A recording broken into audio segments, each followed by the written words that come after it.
সমাজ সংসার মিছে সব, মিছে জীবনের কলরব, শুধু আঁখি দিয়ে আঁখির সুধা পেয়ে, হৃদয় দিয়ে হৃদয় অনুভব, আধারে মিশে গেছে আর সব।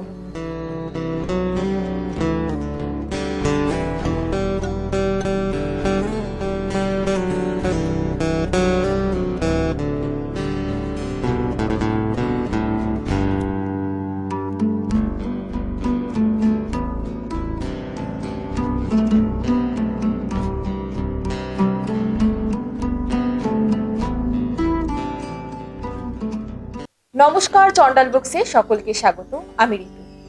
আজ 22শে শ্রাবণ, কবিগুরু রবীন্দ্রনাথ ঠাকুরের তিরোধান দিবস। আজ তার প্রয়াণ দিবসে আমাদের সঙ্গে চন্ডাল বুকসে পেয়ে গিয়েছি বিশিষ্ট কবি শিপ্রা পালকে। নমস্কার শিপ্রাদি, চন্ডালে স্বাগত আপনাকে। আপনার কাছে আমাদের প্রথম প্রশ্ন, আপনি তো বহুদিন ধরেই লেখালেখি করেন, হ্যাঁ। তো আপনার জীবনের কতটুকু জুড়ে আছেন রবীন্দ্রনাথ ঠাকুর? রবীন্দ্রনাথ উনি আমার সমস্তটা জুড়েই উনি আছেন, উনি আমার আশ্রয়। সেই অনেক ছোটবেলায় আমি আমাদের ঠাকুর ঘরের সিংহাসনে একটা ছবি দেখেছিলাম, একটা ছবি ছিল। তা আমার দিদিমাকে একদিন বললাম যে, অনেক ছোট, আমি একদম নিতান্তই বাচ্চা, তখন বললাম যে ইনি কে? আমার একটুখানি ডাউট হলো যে ইনি কে, ঠিক ঠাকুরের মতো না, ইনি কে? কৌতূহল জেগেছিল। তখন আমার দিদিমা বলল, ইনিও ঠাকুর, ইনি হলেন মানুষের মতো, উনি মানুষ, উনি ঠাকুর, মানুষ ঠাকুর। তা আমার তারপর থেকে ওনাকে জানার আমার একটা অদম্য যে ইচ্ছে, সেটা এখন পর্যন্ত আছে। উনি আমার সারা দিন জুড়ে, ওনাকে আমি সবখানেই পাই, সুখে দুঃখে সবখানেই উনি আমার সমস্তটা জুড়ে সারাটা দিন। আসলে এটা সবাই মনে হয় সেইভাবেই ওনাকে পেয়ে যান ওনার রচনায়। আপনার লেখালেখিতেও মানে সবকিছুতেই জুড়ে রয়েছেন। হ্যাঁ, উনি আমার মাথার, উনি গুরুদেব যাকে বলে। আচ্ছা, আপনি তো বাচিক শিল্পী। আজ রবীন্দ্রনাথের তিরোধান দিবসে কোনো আবৃত্তি শোনাবেন কি? হ্যাঁ, ওনাকে শ্রদ্ধা জানিয়ে ওনার একটি লেখা বর্ষার দিনে আমি আবৃত্তি করার চেষ্টা করছি। এমন দিনে তারে বলা যায়, এমনও ঘন ঘোর বরিশায়, এমন মেঘস্বরে বাদল ঝড় ঝরে, তপনহীন ঘন তমসায়, সে কথা শুনিবে না কেহ আর, নিভৃত নির্জন চারিধার, দুজনে মুখোমুখি গভীর দুঃখে দুঃখী, আকাশে জল ঝরে অনিবার, জগতে কেহ যেন নাহি আর, সমাজ সংসার মিছে সব, মিছে জীবনের কলরব, শুধু আঁখি দিয়ে আঁখির সুধা পেয়ে, হৃদয় দিয়ে হৃদয় অনুভব, আধারে মিশে গেছে আর সব।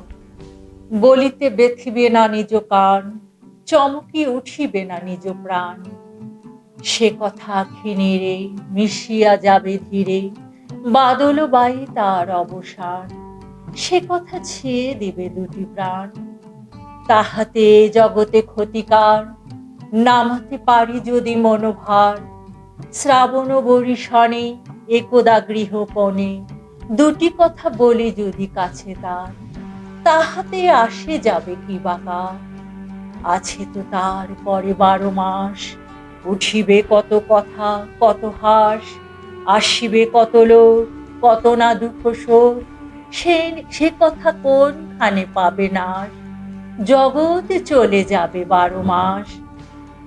ব্যাকুল বেগে আজি বহে বায়, বিজুলি থেকে থেকে চমকায়, যে কথা এ জীবনে রহিয়া গেল মনে, সে কথা আজি যেন বলা যায়, এমন ঘন ঘোর বরিশায়। ভীষণ সুন্দর হয়েছে সেটা। যাই হোক, আমরা কিন্তু শুনে নিলাম ওনার মুখ থেকে রবীন্দ্রনাথের একটি আবৃত্তি। এবার আপনার লেখালেখির প্রসঙ্গে আসি। আপনার লেখা প্রথম কবে ছাপা হয়? আমি আসলে স্কুল ম্যাগাজিনে আমার একটা লেখা বেরিয়েছিল, কিন্তু সেটা আমি পাইনি। কিন্তু আমি কলেজে যেটা আমার বেরোলো, অনেক আগের কথা, তখন কলেজ ম্যাগাজিনে বলা যায় আমি ফার্স্ট আমার। প্রথম হ্যাঁ চেপেছিল। হ্যাঁ হ্যাঁ। আচ্ছা, তখন যে প্রথম ছাপা হয়েছিল তখনকার কেমন অনুভূতিটা কেমন হয়েছিল? সেটা তো একটা অসাধারণ, সেটা তো আর কোনো হয় না যে আমার যে লেখাটা বেরিয়েছে এটাই বড় কথা, কি লিখেছিলাম সেটা আসলে বড় মানে কথা সেই না। অনুভূতিটা মানে হ্যাঁ একদম ভীষণ হ্যাঁ, আনন্দ। সেটা একদম সম্পূর্ণই আলাদা। যেরকম এক একটা লেখা, আমার তো মনে হয় এক একটা কবিতা যখন লিখি মনে হয় এক একটা সন্তান প্রসব করা হচ্ছে। হচ্ছে। হ্যাঁ, এটা এক একটা সন্তানের মতো। আচ্ছা, মানে এতটাই আনন্দ, হ্যাঁ, এতটাই এটা আনন্দের মনে মুহূর্ত হয় সব থাকে। যারা লেখালেখি করে, যারা কবিতা লিখে বিশেষ করে, তাদের তো সেই অনুভূতিটা আমার মনে হয় আছে। একদম, একদম। এখন তো বিভিন্ন পত্র-পত্রিকায় লেখালেখি করেন। এবার কোনো পুজো সংখ্যায় লিখছেন? হ্যাঁ, নিয়েছে কতগুলো, বেশ কয়েকটাতে নিয়েছে লেখা। আচ্ছা, প্রায়? এই ৮-১০টা তো হবে। আচ্ছা, আচ্ছা। আচ্ছা, একটা জিনিস জানতে চাই, আপনি কেন কবিতা লেখেন? আমি কেন কবিতা লিখি?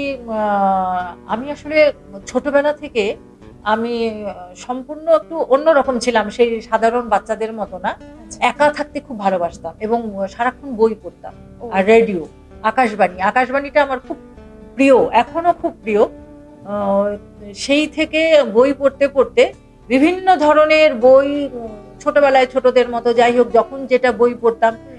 সেই চরিত্রটাকে নিজেকে ওই জায়গায় বসিয়ে, যেরকম রবীন্দ্রনাথের কাবুলিওয়ালা পড়ছি মনে হচ্ছে আমি মিনি। হ্যাঁ, আচ্ছা। এই জিনিসগুলো আমার খুব কাজ করেছে। লিখতে, লিখতে তখন আমার মনে হয়েছে যে আমি কিছু লিখি তো, দেখি তো। হুম, হুম, হুম। সেটা হয় হ্যাঁ, কিনা, শব্দগুলো কেমন সাজিয়ে, হয়? হ্যাঁ, কেমন হয়, সেই জায়গা থেকে এই লেখালেখিটা। আচ্ছা, সেই মানে ছোটবেলা থেকে পড়ার থেকে যে একটা আগ্রহ, একটা হ্যাঁ। টান, তারপর থেকে সেই লেখালেখির দিক মানে ঠিক থেকে। আমার ওরকম নির্দিষ্ট কোনো মানুষের থাকে না প্রিয় বান্ধবী, হ্যাঁ, বন্ধু হ্যাঁ, বান্ধবী, হ্যাঁ, হ্যাঁ, হ্যাঁ। সেরকম কোনো আমার ছিল না। আমার প্রিয় আচ্ছা। বলতে এই বই। বই। বই সবসময় হ্যাঁ, সঙ্গী। বই, রেডিও, আর আমি সেলাই করতাম। আচ্ছা, সেটা। এইগুলো আমার ছিল। আচ্ছা। মানে তারপর থেকেই এই কবিতা লেখার প্রতি একটা হ্যাঁ, ভালোবাসা হ্যাঁ, জন্মে সেই গেছে। স্কুল থেকে সেই। আচ্ছা, আপনার কবিতা লেখার নির্দিষ্ট কোনো সময় আছে কি? না, আমার নির্দিষ্ট তো কোনো সময় নেই। আমি জানি না অন্য কবিদের নির্দিষ্ট কোনো আ কবিতা লেখার ক্ষেত্রে বিশেষ হুম। করে। আ আসলে কবিতাটা তো আসলে ভেতর থেকে আসা। হ্যাঁ। আ ওটা কোনো একটা না যে আমি প্লট চিন্তা করে আমি লিখছি। হুম। কবিতার ব্যাপারটা এরকম আমার কাছে, আমার যেটা মনে হয়।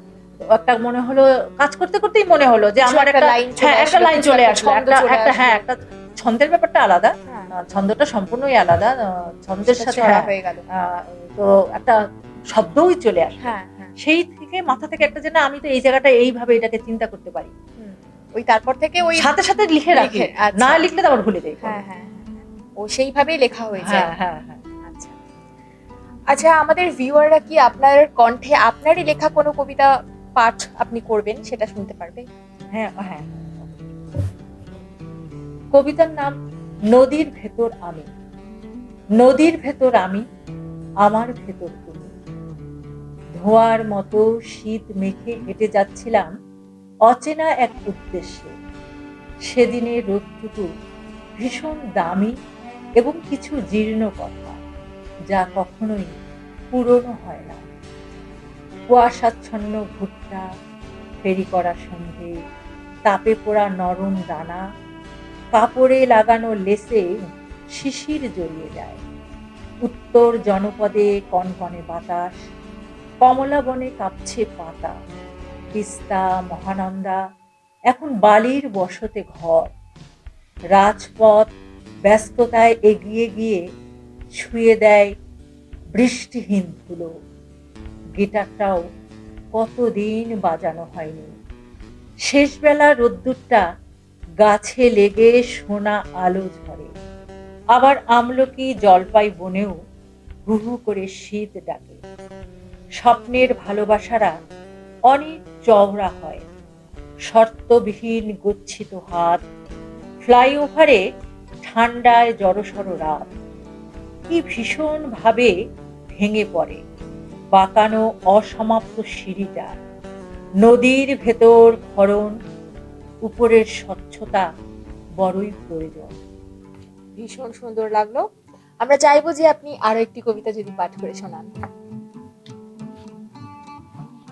কবিতার নাম তুমি ডুবে যাচ্ছ। কতদিন ভেজা হয়নি বৃষ্টিতে, প্রবল বর্ষায় জলমগ্ন মালভূমি গড়িয়ে ভেসে যাচ্ছে নিম্নস্তর। তোমার শহরে তুমি ডুবে যাচ্ছ নিদারুণ শুষ্কতায়, অথচ জানো না প্রতিটি মুহূর্ত কত কিমতি। এখানে রয়েছে নিভৃত বেলা, ইচ্ছে করলেই হয়তো সেই আগের মতো সমুদ্র দেখবে না। গুণগন্ধ আর অজানার মাঝে হাঁটতে হাঁটতে পাহাড় ডিঙাবো না, বা মন চাইলেই দৃষ্টিগোচর হবে না অদৃশ্যতার সন্ধে কথা। তোমার কাজের ফারাকে অকাজের নমুনা সত্যি দুষ্কর, কেবল কতগুলো সাজানো কাগজের গোলাপ, আর কিছু অপ্রত্যাশিত প্রতিজ্ঞার মিথ্যে হাহাকার। এ তো এক ভীরুতার নামান্তর মাত্র। ওই তো তোমার ভেতর লুকিয়ে ঋতুমতি বরষা, যতটুকু উচিত ছিল বিশালত্বের এবং অধিকারের, তার বিন্দু মাত্র ধরতে পারো চরম ভোগাব্দির সন্নিকটে। স্তোত্র, সূরা অথবা বাণীর উচ্চারণের চেয়ে ক্ষমা বড় প্রয়োজন। ভীষণ সুন্দর, অনেক ধন্যবাদ আপনাকে। আমরা চাইবো আপনি আবারও আসবেন। আজ এই পর্যন্তই, পরবর্তীতে আমরা আবার ফিরে আসার চেষ্টা করব। ধন্যবাদ।